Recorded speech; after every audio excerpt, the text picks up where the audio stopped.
Scott, we know it was a struggle to fill up the bench today because of COVID. You only had 15 players to call upon. Yeah. What bearing did that have today for you? Oh, huge bearing, because yesterday we couldn't train, we couldn't eat together, we had to isolate. And you said 15 players, but 2 of the players on the bench were goalkeepers.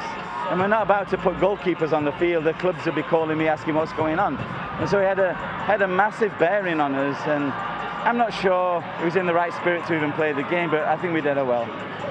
So overall, did you feel like it was a fair result in the end? What did you make of that? Yeah, well, I mean, you have to say Singapore did well with what they had. They didn't cause us so many problems.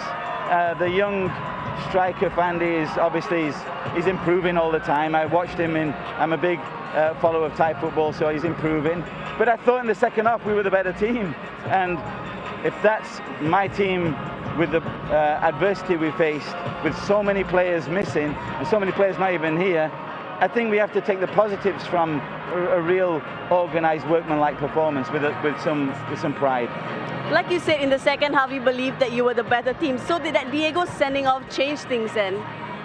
Yeah, well, it's difficult because the linesman here, you could see me, I don't get frustrated with, but when I hear him all the time on his mic, transferring things over to the main official, constantly about blue. For me, it was bizarre from the linesman here. It was really bizarre stuff.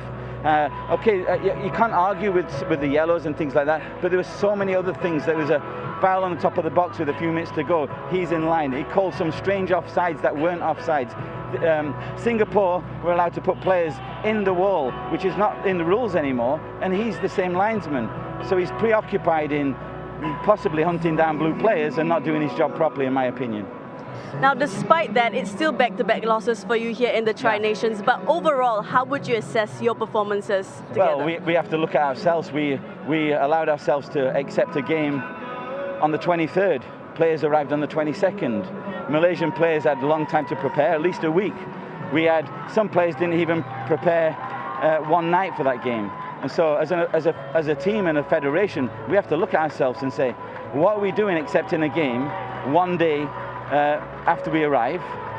And what are we doing when we've got serious COVID issues and possibly still pending issues, even in this group that are here, in not really looking after our best interest in that sense? And so it's back-to-back losses. The first game was disappointing. The performance was disappointing. This one was filled with a bit more pride and organisation and some positives. But a loss is a loss, and it never feels good. I think we have to have a look at ourselves in that, and we have to say, slightly unfortunate with some things too. Scott, thank you so much. Have a safe trip back. Thank you very much. Thank you so much. Hope to see you soon.